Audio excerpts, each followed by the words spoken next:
नमस्कार, बहुत स्वागत है आपका एमपीसीजी सुपरफास्ट 100 खबरों के साथ मैं हूं रेनू। सबसे पहले बात करेंगे दतिया में रफ्तार का कहर बरपा। सड़क हादसे में 3 लोगों की मौत हो गई।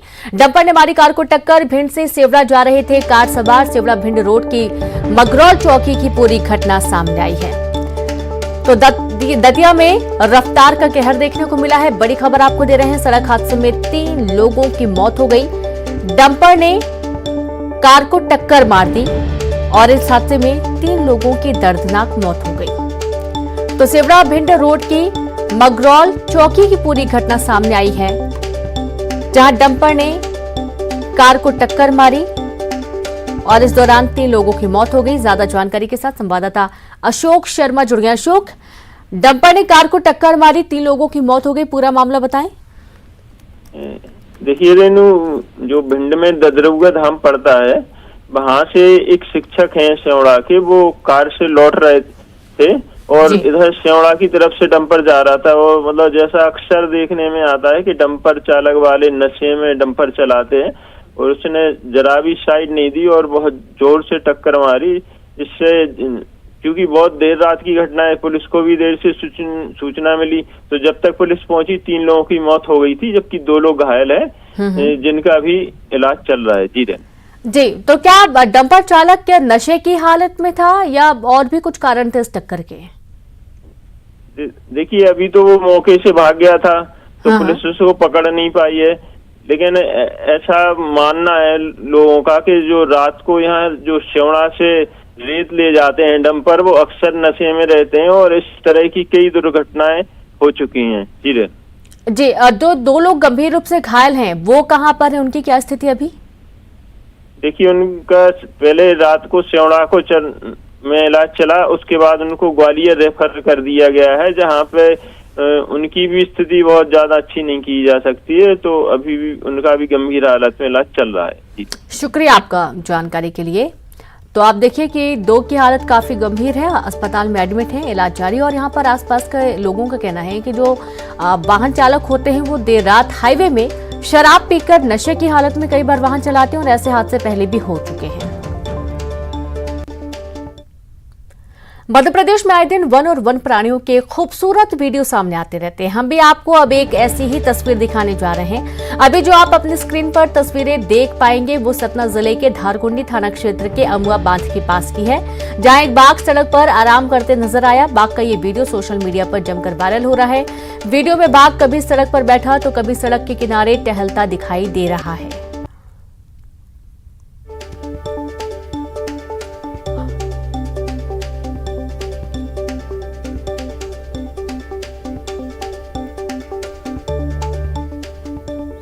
तो ये तस्वीरें देखिए, धारकुंडी का ये पूरा मामला है। धारकुंडी आश्रम के गेट के पास बाघ सीसीटीवी कैमरे में कैद हुआ है और अब ये वीडियो वायरल हो रहा है। आप देखिए कि लगातार ऐसी तस्वीरें जो वन्य जीव हैं उनकी आती रहती है और एक बार फिर से धारकुंडी आश्रम के पास बाघ की तस्वीरें सामने आई हैं।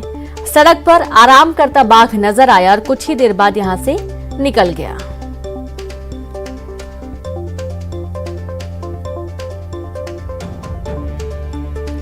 तो सतना के पास धारकुंडी आश्रम का पूरा नजारा, और कभी सड़क के पास टहलता दिखाई दिया तो कभी आराम फरमाता दिखाई दिया। तस्वीरें सतना जिले के धारकुंडी थाना क्षेत्र के अमुआ बांध के पास की हैं, जहां पर बाघ नजर आया है।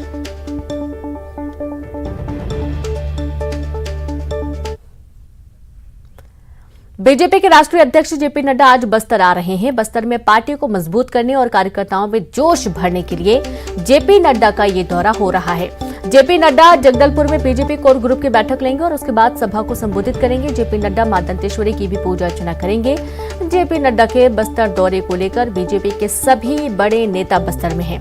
नड्डा के दौरे को लेकर सियासत भी शुरू हो गई है। बीजेपी का दावा है कि नड्डा की रैली ऐतिहासिक होगी और पार्टी 2023 के चुनाव में जीत हासिल करेगी। वहीं कांग्रेस का कहना है कि छत्तीसगढ़ में अगर किसी का जादू चलेगा तो वो सिर्फ और सिर्फ भूपेश बघेल का चलेगा।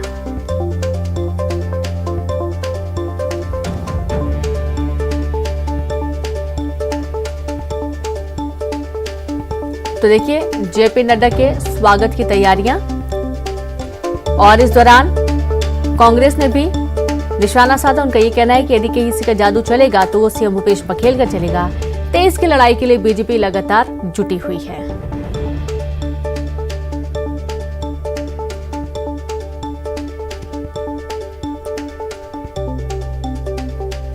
तो आज आम सभा को संबोधित करेंगे जेपी नड्डा। बड़ी खबर आपको दे रहे हैं, जहां जेपी नड्डा का दौरा काफी महत्वपूर्ण है। मां दंतेश्वरी की पूजा अर्चना के साथ जेपी नड्डा बस्तर के दौरे की शुरुआत करेंगे और सभी बड़े नेता इस दौरान बस्तर में हैं। नड्डा के दौरे को लेकर सियासत भी शुरू हो चुकी है। बीजेपी का दावा है कि नड्डा की रैली ऐतिहासिक होगी और पार्टी 2023 की रणनीति तय करेगी। और चलिए सीधे शुरू करेंगे, संवाददाता विवेक जुड़ गए हैं। विवेक, जेपी नड्डा के स्वागत की तैयारियां हम देख पा रहे हैं जोरों शोरों से हो रही हैं और सबसे खास कि यहां पर सियासत भी शुरू हो चुकी है। 2023 की लड़ाई की तैयारी बीजेपी ने शुरू कर दी है।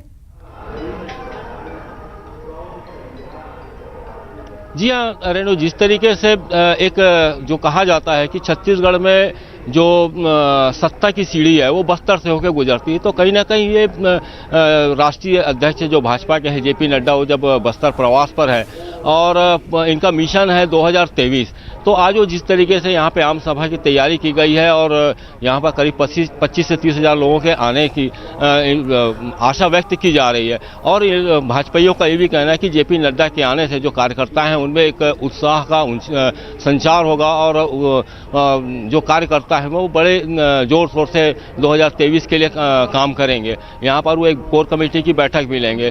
तो स्वाभाविक है कि अब चुनाव का समय है, 10 महीने मात्र बचे हैं छत्तीसगढ़ में चुनाव को लेकर।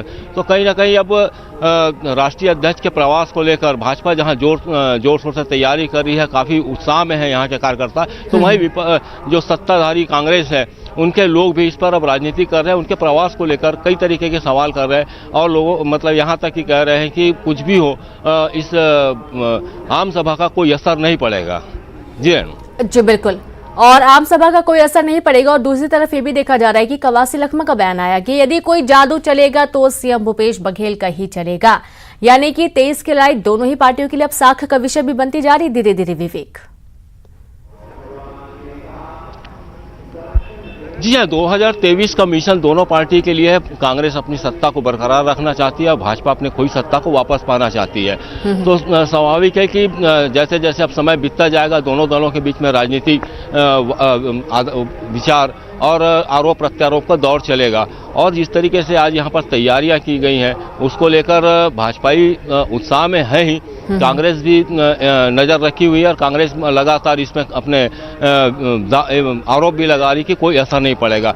लेकिन बहरहाल यदि देखें तो भाजपा इस साल का सबसे बड़ी सभा है, आम सभा है, वो भी बस्तर के मुख्यालय में, जहाँ से जो कहा है, मैंने पहले भी कहा था कि ये बस्तर राजधानी की जो सत्ता की गलियारे की सीढ़ी है बस्तर से होकर ही जाती है।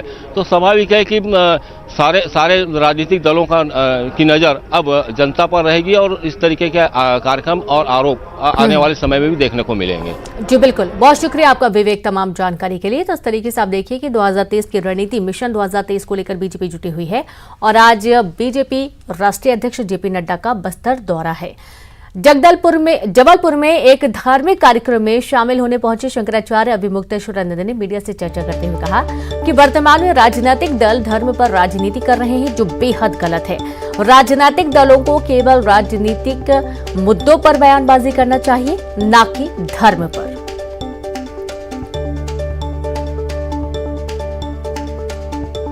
तो आपने देखा है कि पिछले काफी वक्त से धर्म को लेकर लगातार सियासत होती है। कई सारे छोटे मुद्दों को लेकर भी बहुत बड़ा बना दिया जाता है और मुख्य रूप से बीजेपी और कांग्रेस के बीच में तकरार बनी रहती है, जहां धर्म को लेकर विवाद बना रहता है। राजनीति करो ना, तुम राजनीतिक मामले पर बोलो ना, और तुम एक दूसरे का विरोध करो।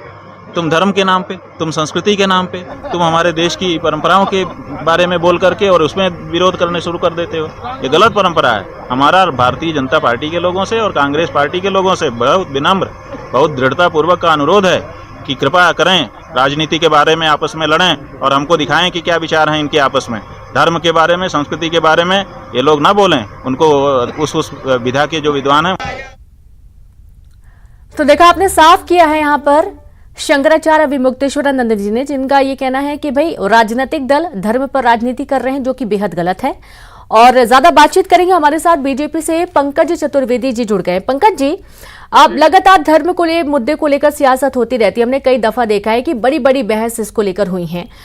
अब जबलपुर में धार्मिक कार्यक्रम के दौरान शंकराचार्य विमुक्तेश्वरानंद जी का कहना है कि आप धर्म, संस्कृति, देश की परंपरा को लेकर क्यों आते हैं बीच में? आप तो राजनीतिक मुद्दों को लेकर बात करें, तब हम देखें कि आप लोगों के विचार कैसे, चाहे वो बीजेपी हो चाहे कांग्रेस हो। पंकज जी, देखिए, शंकराचार्य जी के प्रति पूरे आदर के साथ कि जैसा उन्होंने कहा, भारतीय जनता पार्टी वैसा ही करती है जी। भारतीय जनता पार्टी कभी भी धर्म के आधार पर राजनीति नहीं करती, और धर्म के आधार पर राजनीति करने की जो प्रक्रिया है वो हमारे यहाँ विधि सम्मत भी नहीं है। हमारे चुनाव की प्रक्रिया में, राजनीतिक दलों की प्रक्रिया में बहुत स्पष्ट उल्लेखित है कि धर्म के आधार पर आप राजनीति नहीं कर सकते। और यदि धर्म के आधार पर कोई राजनीति करता है, किसी धार्मिक व्यवस्था का, धार्मिक धर्म का प्रयोग करता है यदि राजनीति में, विशेषकर चुनावी राजनीति में, तो हमने उदाहरण देखेंगे चुनाव आयोग ने उनके निर्वाचन को भी रद्द किया है। तो जैसा आदरणीय शंकराचार्य जी ने कहा कि हम तो धर्म की बात करते हैं जहाँ तक राजनीतिक भूमिका है, पर व्यक्तिगत तौर पर मैं सनातनी हूँ, और सनातनी होने के नाते मुझे अपने धर्म, समाज, संस्कार, संस्कृति, परंपराओं को निर्वहन करने की स्वतंत्रता संविधान सम्मत मिली है, और उस स्वतंत्रता का मैं उपयोग करता हूँ। पर मैं जबरिया धर्म की बातचीत करूं, धर्म परिवर्तन का प्रयास करूं, और ये सनातन परंपरा में नहीं होता। जी बिल्कुल। भूपेंद्र गुप्ता जी जुड़ गए कांग्रेस से। भूपेंद्र जी, शंकराचार्य विमुक्तेश्वरानंद जी का कहना है कि भाई अब धर्म के नाम पर बातचीत करने के लिए बड़े बड़े विद्वान बैठे हुए हैं, और राजनीतिक दल इनसे दूर रहें, वो अपने विचारों को साझा करें, ना कि धर्म की बात करें। रिएक्शन आपका? देखिए, संतों की कोई भी वाणी है वो तो समाज के लिए आशीर्वाद है जी, और जो है वो एक मार्गदर्शन के रूप में बातें संत लोग कहते हैं। कई बार वो डांटते भी हैं, कई बार डपटते भी हैं, कई बार जो है आशीर्वाद भी देते हैं। उन बातों को उसी स्वरूप में लेना चाहिए, और निश्चित रूप से जब तक ज्ञान ना हो तब तक जो है एक एस्टेब्लिश्ड जो सिस्टम होता है, चाहे वो धर्म का हो, चाहे राजनीति का हो, चाहे संवैधानिक हो, चाहे शासन व्यवस्था का हो, उसमें जो है इसके लिए उचित शब्द है ज्ञान बघारना नहीं चाहिए जी। अच्छा, उनका ये भी कहना भूपेंद्र जी कि राजनीतिक जो दल है, खासतौर पर बीजेपी और कांग्रेस का उन्होंने नाम लिया, ये धर्म के नाम पर राजनीति करते हैं, जो कि बेहद गलत है।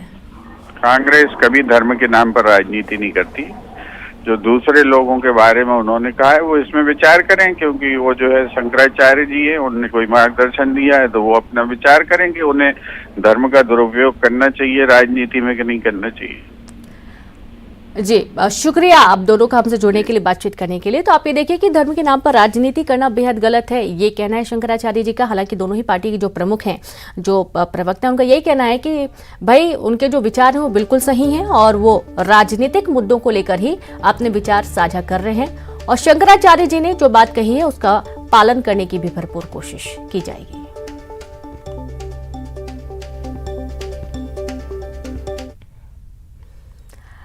और चलिए अब रुक करेंगे सुपरफास्ट खबरों का। जबलपुर के कार्यक्रम में शंकराचार्य विमुक्तेश्वरानंद का बड़ा बयान, जहां राजनीतिक दलों को दी सलाह, कहा धर्म पर राजनीति करना बेहद गलत। रायसेन में सागर जा रही यात्री बस दुर्घटनाग्रस्त हुई, 30 से ज्यादा यात्री घायल, मौके से बस ड्राइवर हुआ फरार। सतना में धारकुंडी आश्रम के गेट पर दिखा बाघ, सीसीटीवी में कैद हुई तस्वीरें। पहले भी धारकुंडी आश्रम के पास दिख चुका है टाइगर। आज खेलो इंडिया यूथ गेम्स का समापन। आज केंद्रीय खेल मंत्री अनुराग ठाकुर और सीएम शिवराज होंगे शामिल। सीएम हाउस से निकाली जाएगी विजेता खिलाड़ियों की भव्य रैली। खेलो इंडिया यूथ गेम्स में एमपी का जलवा, मेडल टैली में तीसरे स्थान पर एमपी, टॉप पर महाराष्ट्र। आज सीहोर दौरे पर रहेंगे पीसीसी चीफ कमलनाथ, मंडलम सेक्टर की करेंगे बैठक, गणेश मंदिर में करेंगे पूजा। तो मध्य प्रदेश में देसी विदेशी के साथ हेरिटेज शराब की बिक्री, महुआ के फूलों से तैयार होगी हेरिटेज शराब, राज्य सरकार ने अधिसूचना जारी की है। एमपी में पुलिस विभाग में बड़ा फेरबदल, 7 आईपीएस अधिकारियों के तबादले, राज्य पुलिस सेवा के कई अधिकारियों का ट्रांसफर। उज्जैन में शिव नवरात्रि का दूसरा दिन, बाबा महाकाल का शेषनाग रूप में श्रृंगार, पहले दिन चंद्रमौलेश्वर रूप में भक्तों को हुए दर्शन। खरगोन में बड़ी मात्रा में अवैध शराब बरामद की गई है। अवैध शराब से भरी कार जब्त की गई और मामले में 2 लोग हिरासत में लिए गए। मुरैना में 2 पक्षों में हुआ विवाद, दोनों तरफ से जमकर चली गोलियां, पूरे इलाके में तनाव की स्थिति। खरगोन में प्रदेश सरकार की विकास यात्रा जारी, ग्रामीणों ने किया जोरदार स्वागत, प्रदेश के पूर्व कृषि और श्रम राज्य मंत्री बालकृष्ण पाटीदार हुए शामिल। शिवपुरी में ट्रैक्टर ट्रॉली नदी में पलटी, हादसे का लाइव वीडियो आया सामने, कोलारस थाना क्षेत्र में हुआ हादसा। बैतूल में शिक्षक की संदिग्ध मौत मामले की जांच शुरू, फॉरेंसिक एक्सपर्ट ने किया पुलिस चौकी का निरीक्षण। ग्वालियर में महिला इंजीनियर रिश्वत लेते गिरफ्तार, बिल पास करने के एवज में मांगी थी घूस, सीओडब्ल्यू टीम ने रंगे हाथों पकड़ा। श्योपुर में पुजारी को लेकर बवाल, सैकड़ों की संख्या में ग्रामीणों ने किया विरोध, ग्रामीणों का आरोप पुजारी ठीक से नहीं करते पूजा।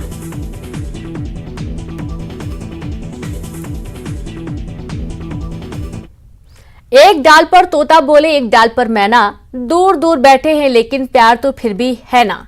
1974 में आई फिल्म चोर मचाए शोर का ये गीत आपने सुना होगा। ये प्यारा सा गीत नरसिंहपुर की एक शादी में खूब गूंजा।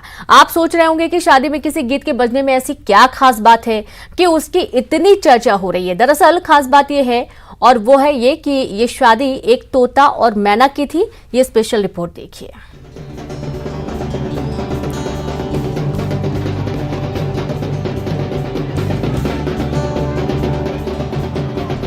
बैंड बाजा बाराती,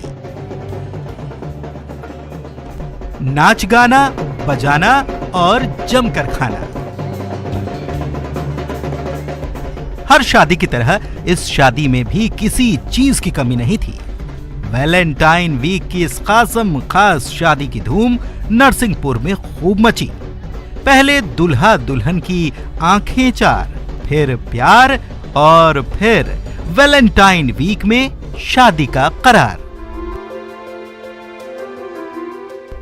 कहानी आगे बढ़ाने से पहले आपको दुल्हा दुल्हन से मिलवा देते हैं। दूल्हे का नाम है मिंटू और दुल्हन है रिंकी। मिंटू हैं विश्वकर्मा परिवार के मिट्ठू मियां और रिंकी हैं परिहार परिवार की मैना रानी।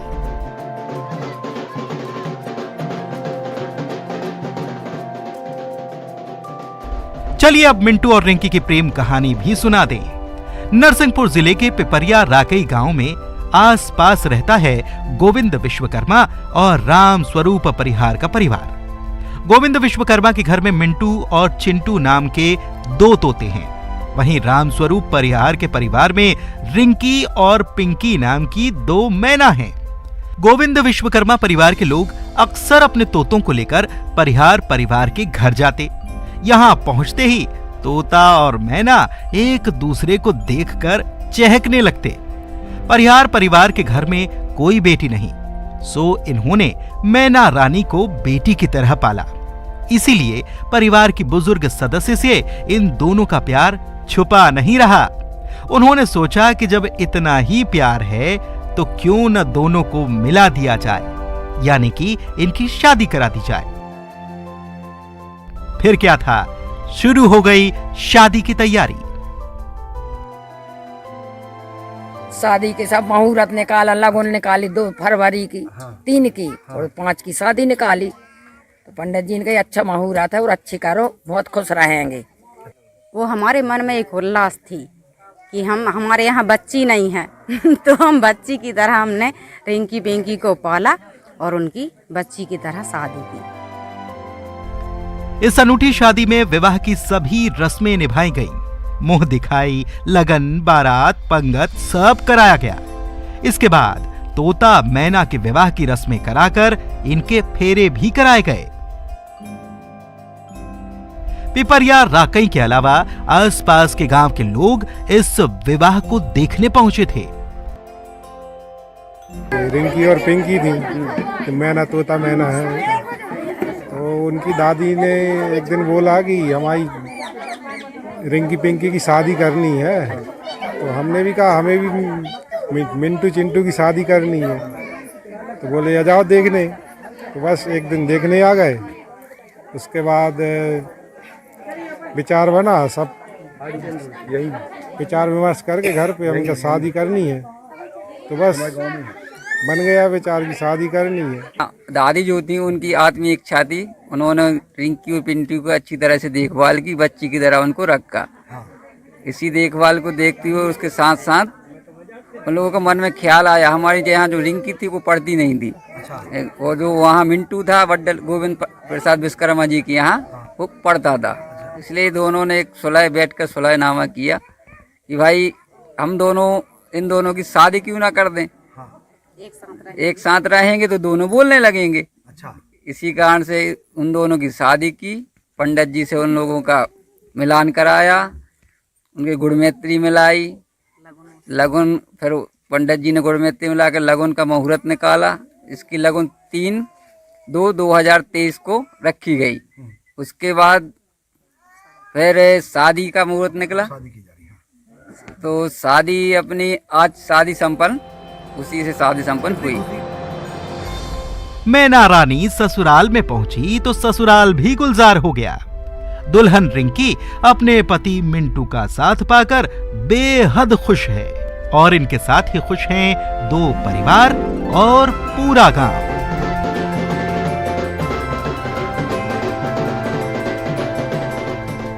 आशीष जैन, न्यूज़ 18, नरसिंहपुर।